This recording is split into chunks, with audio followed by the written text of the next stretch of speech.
Welcome to the Hot Slice podcast brought to you by Pizza Today magazine. I am creative director Josh Cowan. Along with me, executive editor of Pizza Today, Miss Denise Greer. Hello, Denise. Hello, Josh. Good morning. Good morning. I've been out of the office all week, so this is kind of like a Monday morning, even though we're Yeah. recording on a Thursday. But I'm ready to go. Yeah, see, and it is my Thursday, so I am rocking and rolling straight into tomorrow is Friday. And as we record this, so we record our episodes before they happen. So while we're recording, tomorrow is going to be National Pepperoni Pizza Day. So we're very excited to eat lots of pepperoni pizzas and drool all over them on social media. So I it'll love be a that. fun day. I love that pizza gets so many national days. I We mean, get like a lot of every days. topping gets its own national day. I'm all about it. I'm all Yeah, about it. I mean, National Day cheese with gets a day, pepperoni gets a day, sausage gets a day, everything but anchovies gets a day. I'm And gonna then push for that. Detroit now I'm gonna has a push for that. day. Oh, really? I'm gonna push Yeah, for that pineapple day. And Melissa Rickman can just, you might get a lot of hate for Pineapple Pizza Day. that's okay. It's gonna be great. I'm gonna put it on my birthday every year. September Uh, 9th, it's Pineapple Pizza Day, National Pineapple Pizza Day. I just put it out there. I'm for it.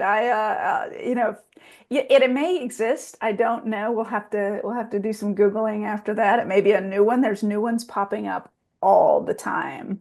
By Yeah. the way, when you get this, it may or may not be National Pizza Month already. So we're very excited that October we get to celebrate pizza all month long. Yes, we know we do it every single day, but to get a month to really highlight it gives the national media a chance and an opportunity to celebrate pizzerias and the people that make them possible. So it's an exciting time of year for us. And reach out to that local. Trust me, I've worked for the local small town media before. They were always looking for some kind of story. Oh, Uh, yeah. Definitely feel good story to put into their publications or whatever or websites. So yeah, reach out to them, let them know what you're doing because they're always looking for content. So That's jump. any time of year. Yes, Yeah. whatever you are doing, or tell them your origin story, tell them your background. People are always looking for that success story. Or if you go into a new building, whatever you're doing, just let the media know because like it like our works. like our guest today. I mean, his business blew up after one viral pizza. And One viral pizza. one pickle pizza has changed the course of his family's life. So it's an amazing story, and of course we'll get into that later. Yeah, so speaking of, well, before we get into our guest, we do have PizzaCon coming up in November, and we're super duper excited about PizzaCon. I cannot wait to get to Philly. We Regist already have our plane tickets. We're ready to roll. Registration is open, and jump on it because it's limited. Yeah. We're not dealing with a convention center like we normally do. We're No, it's a smaller venue. smaller venue, Smaller venue. concert hall, more intimate. So it will sell out. So please, Yeah. go ahead and jump on the registration, get in there so you can have your spot for a full fun day of Yeah. the knowledge. I mean, it's there's so much gonna go on in that one day. I'm so Yeah. excited. It's I just mean, com we kicked the thing off with a keynote from Tony Gimignani and John Arena, just casually kicking it off with a two of keynote. the greats together. I mean, that is insane. It's going to be great. And you know what I love about PizzaCon? Because sometimes, like, I'm one where I get overwhelmed in big crowds. Like, I get overwhelmed. And because it's such an intimate setting, the amount of conversations that I'm going to be able to have in a one-on-one setting or in just a small group setting. I know people are like, Denise, you're not an introvert, but yes, I am. But the amount of like smaller conversations I get to have at PizzaCon is going to be amazing to hear like folks talk. The return on investment that you get for as an operator going to PizzaCon is insane. I mean, you're gonna get like one-on-one time with a lot of people and a lot of sponsors, so you're just gonna see a lot of stuff. You're gonna have to take it all in on one day, but it's gonna be Yeah. a great day. Yeah, I'm super excited about it. All right, so let's get to our guest. And like I said, it all began with a pickle pizza. And we have Jay Hansji, and he owns Pizza Buzz in Watauga, Texas. So it's kind of near Fort Worth, Texas. Right. But Jay has an amazing story with that pickle pizza. Like literally, it sent him into a 6,000 square foot building from one viral pickle pizza. He went I from mean, 1,100 square feet to so 6 times the yep, size of just from one viral pizza. So went from a DELCO into a full sit down. I mean, it's amazing. and it's great hearing his story from the get-go because he said you'll hear later in the podcast he started with frozen dough balls and now he's making Yeah, award-winning pizzas. So yeah. it's a great story of where if you're starting with nothing and no knowledge of the pizza business and how far you can get real fast with great mentors and research. And he does bring up the big thing, and that's being able to reach out to people in this amazing community that we have. Yep. And before we get into this podcast, I will tell you if you're struggling or you need inspiration, do not be afraid to reach out to this industry because it is filled with beautiful people that want to help inspire others to succeed. Yep. All right, well, let's jump in and hear Jay's story because I just love what he has to say. Hi, I'm Genevieve Ruby, a fifth generation dairy farmer here in Humboldt County, California. Did you know that 99% of California's dairy farms are family owned? And we're proud to sustainably produce the milk that goes into quality cheeses you use to create your delicious pizzas. Thanks for helping make California not only America's #1 dairy state, but the leading producer of mozzarella too. We hope you enjoy this podcast. Performance Food Service is proud to deliver high-quality products, innovative technology, and custom operational solutions to restaurants of all sizes across the country. The flagship division of Performance Food Group, with deep roots in the restaurant industry, Performance Food Service has been the exclusive distributor of the Roma family of brands for more than 65 years. This signature relationship has allowed Performance Food Service to become a leader in the pizza and Italian segment of food service nationwide. Well, Jay, welcome to the show. All right, thank you so much. Yeah, we've got you driving, so hopefully we won't distract you too much. No, it's not. My wife is driving, so Oh, good.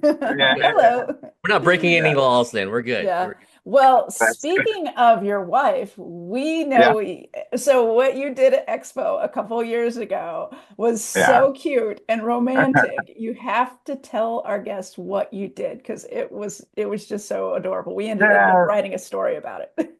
Yeah, so she's never been proposed. It was an arranged marriage and stuff. Everything. It was one of her things that she always wanted. And me, Rev, my buddy, he pulled it out for me. So we were on stage doing the thing and stuff. So he brought her on, and then I just proposed to her and at the Pizza Expo. So it was something where.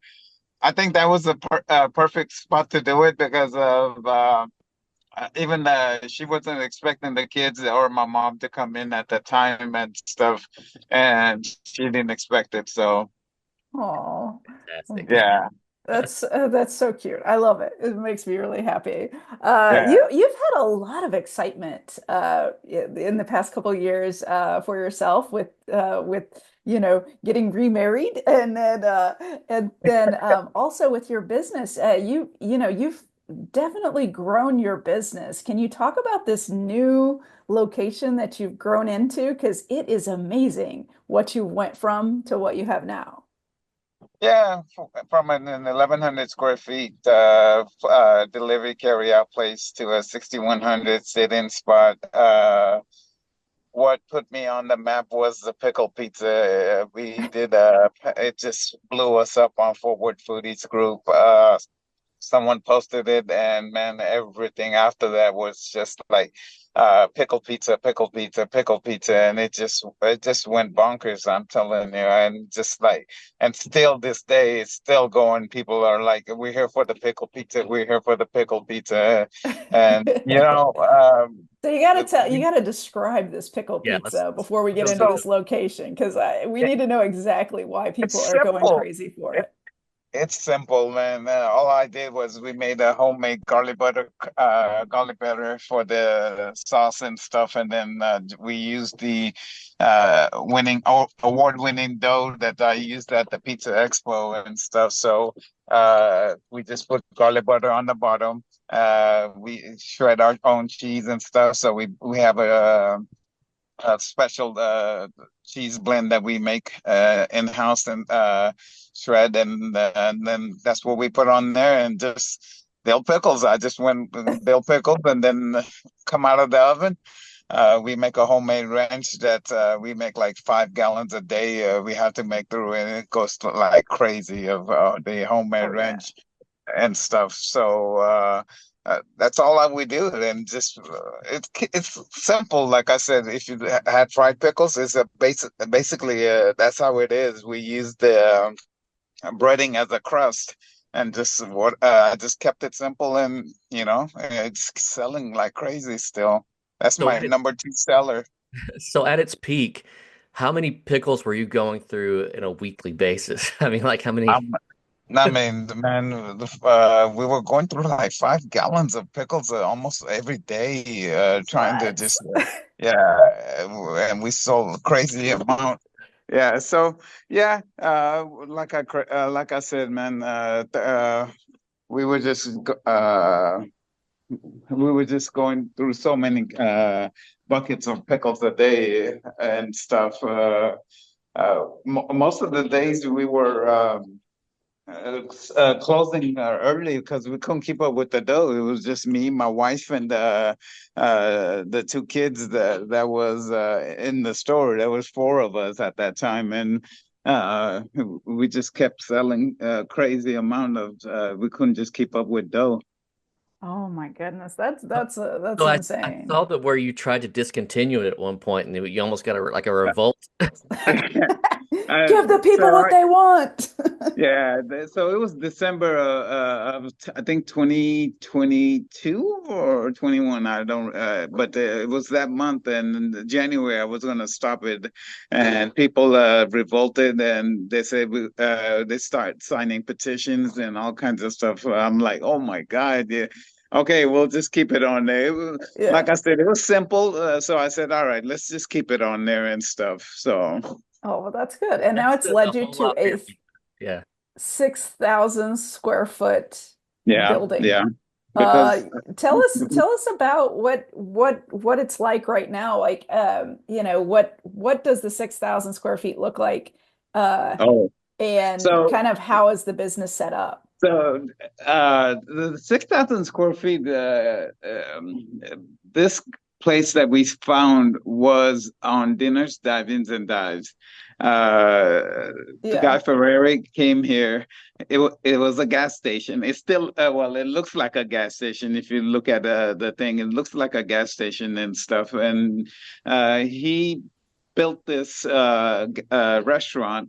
In the beginning, it was just like a gas station, and then like, he had like 3 or 4 chairs and a kitchen that he built and stuff.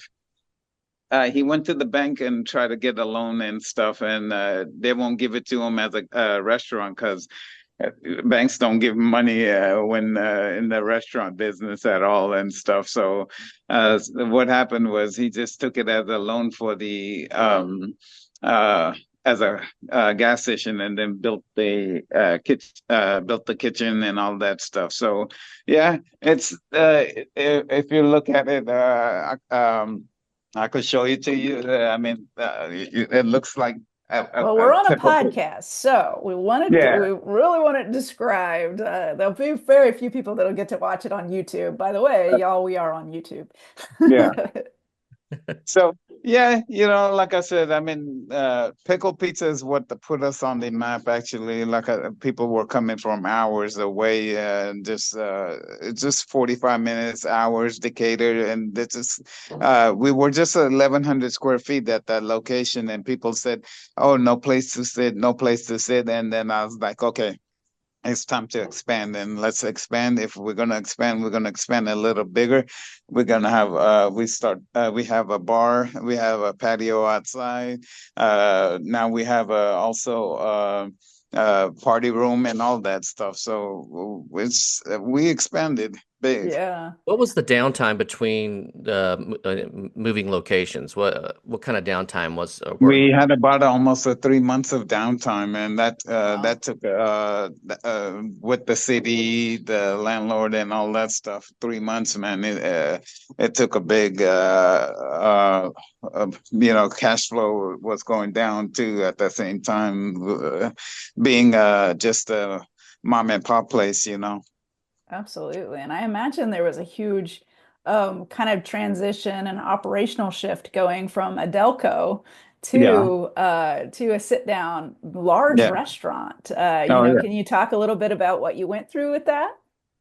I mean, there was times that we had to update the hood system. We had to update a lot of things in the place, and especially being a restaurant that was closed down, we had to do a lot of cleaning of the location and stuff.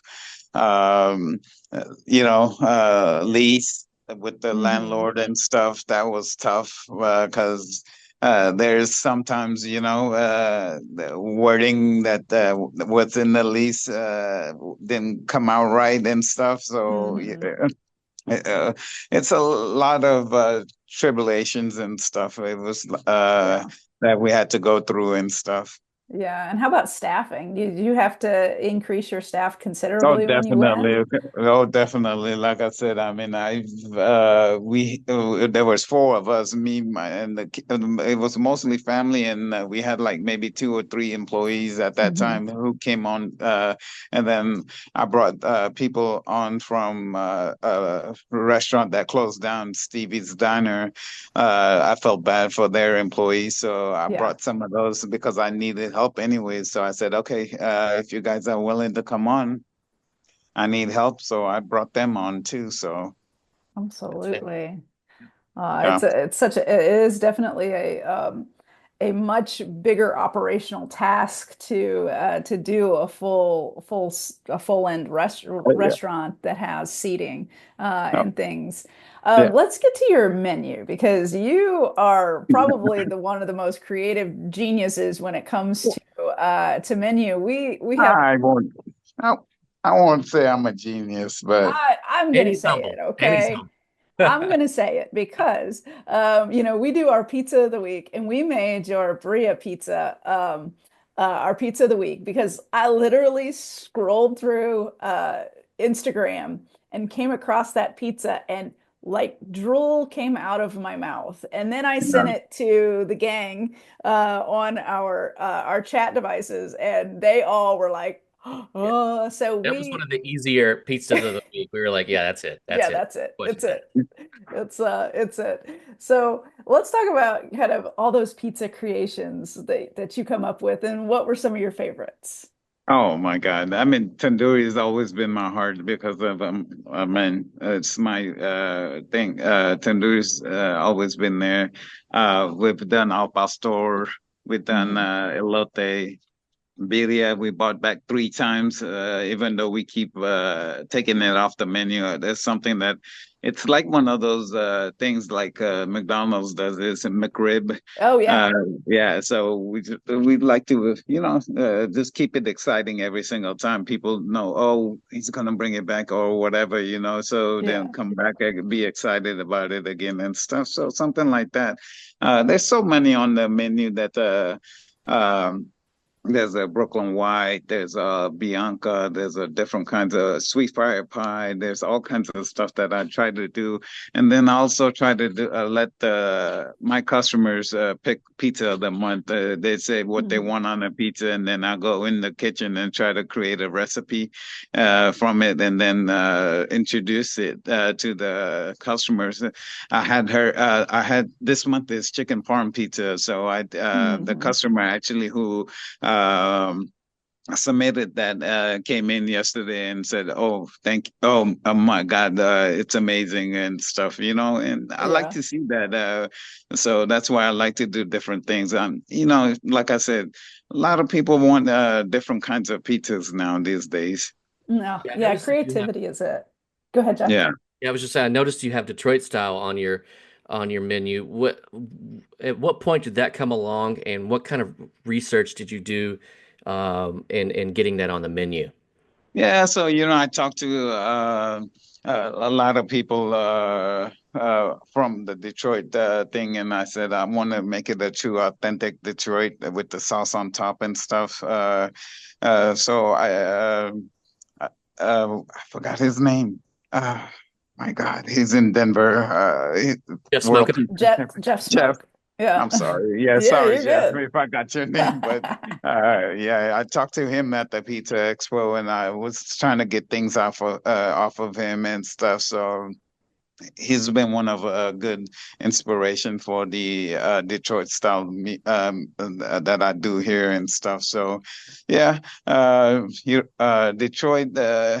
It's tough. You got to make sure you get the right height and everything on that rise and everything and stuff. So we're doing it. So You're like, we're doing it. I love it. And yeah. it has it done really well with your customer base? Yeah, still the Texas area is more also still doesn't know much about pizza as far as that I'm trying to bring on. I'm trying to bring on Sicilian, the grandma and that too Yeah. in this area. So people get try the regional different kinds of pizzas, not just your hand toss, your American style or so. I like to do different things. So that's my next thing I'm working on is the grandma and the Sicilian. Oh, But that's great.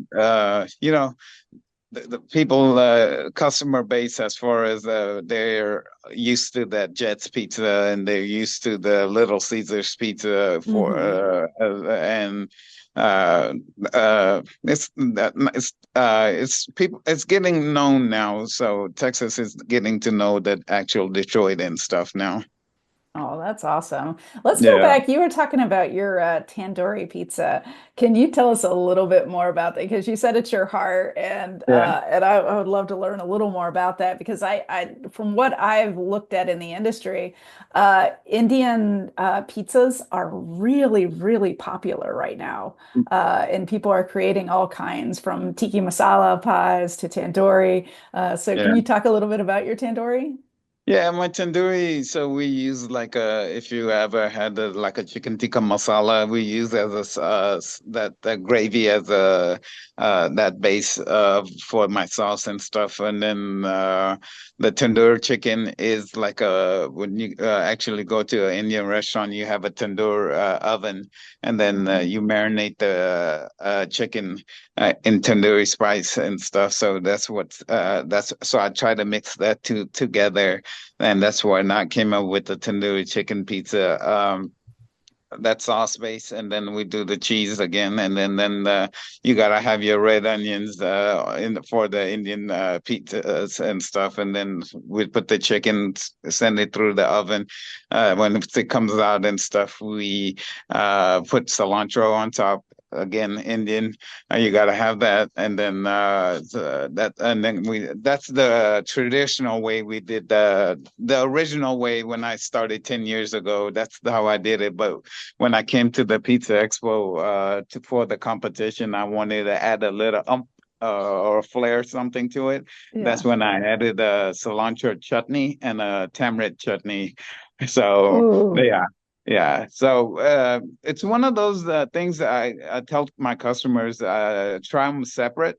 with the cilantro first, and then because you get a different flavor of things when you try with the cilantro, and then you try it with the tamarind. It's a Hmm. different flavor, and then when you mix both of them, it's another level after that too. So, I yeah, like it, just layering and yeah, layering the yeah, yeah, flavors to get what yeah, you want. You've done yeah, really well at the International Pizza Challenge. Uh, yeah. I mean, you know, what did you bring to the International Pizza Challenge so far? so What far have you the brought? what was that? I'm sorry. What pizzas have you competed with? Well, that's the only one I competed with, and Okay. I've tried to come back out there, but I couldn't come out because my uncle passed during that time, Oh, and then I was trying to get this restaurant up during this past year, but I'm coming back with the video over there for the competition for the Detroit style and stuff. So I'm hoping to have a spot there. So I get gotta in get on early. that. Yeah, I know. I know. I've actually the one that I tried for the tandoori. I was late, and then someone dropped out, and Jeremy, I think it was the one that I reached out to from Master's Pizza and stuff. Um, and he says, yeah, you could get on. So it was one of those last minute things, and Yeah. it worked out. Yeah. And what did you place with that tandoori pizza? So the tandoori, I placed second in the Southwest and then third overall in the non-traditional. That's Wow. that is awesome. And that With was no, your Uh, first time competing, right? first last time minute, yeah. competing, and yeah, yeah, yeah. That's You, insane. you you seem to be a natural in the kitchen and with your creativity and whatnot. So, what's kind of your background? Like, what before you got into the pizza business, what brought you to there to the pizza business? No background at all in the restaurant or nothing. Everything was self-taught. I reached out to Perfecting Pizza guys. Siler, he's a good mentor of Yeah. mine. Uh, I was struggling in the beginning. I started with a frozen dough ball, like in the beginning, and I was using dough presses and all that stuff, and I was struggling for 2 3 years. And then I bought myself a mixer from an auction, a 30 quart mixer. I drove 4 or 5 hours to Austin to get that mixer early in the morning, Oh at my 3 in the goodness. morning. And then I had to open the store up at 11, so I had to do that way. So it was tough times, and everything after that. I reached out to John. I reached out to John Arena, Hmm. reached out to everyone and like a pizza family, they help us exactly, and it's been then I finally learned how to make my dough and all that stuff, so and that's where I'm at now. So You just kept growing yeah, process and yeah, finding I good mean, mentors. I mean, that's what it's all about. yeah, Yeah. exactly, yeah. That's amazing. That is a true coming forward story where you're just you're growing incrementally and just getting better and better as you come along. What's something you're looking forward to in the next couple of years? Well, like I said, I mean, I'm trying to get into the 6,100 square feet once I Yeah, get and try to get back to going to the Pizza Expos and all that stuff. PizzaCon is coming up. I might have to miss this one too, so I don't know. I'm still trying to get the patio going over here. There's a huge patio here that yeah. we're gonna do like football games, live music, and all that stuff. So that, and trying to get the Sicilian going, and then try to get the grandma going here. So there's a lot, and then always trying to do different kinds of pizzas. Definitely, that always thinking about new recipes to do and stuff. Oh, that's awesome. Well, I'll close out on this question because I know you're probably busy and getting ready to try to get your business open. Yeah. I'll close that out on this. What advice do you have for people that maybe haven't been as creative in the kitchen, for getting in there and creating pizzas like you do. Like, what kind of advice do you have for them? I mean, all I say is just listen to your customers, see what they like, and people, once you listen to them and you see what they like and stuff, so just go in the kitchen and get their advice or get recommendations of what they like on pizzas. I mean, there's so much. I mean, to me, like I said, when I tell people pizza crust is like a art, or so you could throw whatever you on there. You could paint whatever kinds of stuff but as long as when you put it on there and it turns out right, it'll turn out right and stuff. So just go in there and just give it your best and see what you come out with, And right now, being creative is the best way to because Papa John's, Domino's, they're gonna try to be creative and stuff, but independents, we could do so much to pizza, and they can't do to their pizzas and stuff. So, and that's the only way we could stand out from all these other corporate pizza places and stuff. That's awesome. Yep. That's awesome. Well, we're excited, and I am going to make sure I make a note of when you compete with that birria pizza so that I can have some of it. Definitely, I'll try to save you a slice. I'll keep an eye on you and see if I could save you a slice there. And you might have to make us a pickle pizza on the side, just so we. Hey. Anything, no problem. No problem. That's awesome. Well, thanks so much for coming on to the show this morning. And we can't wait to see what happens with the new business. It's going to be exciting to watch. Thank you so much. Thank you so much for having me. Really appreciate it, Denise, for reaching out and stuff. And Josh, thank you so much. Yes. All right. Take care. Have a good day. You too. Thank you so much, guys. Bye-bye. Bye-bye.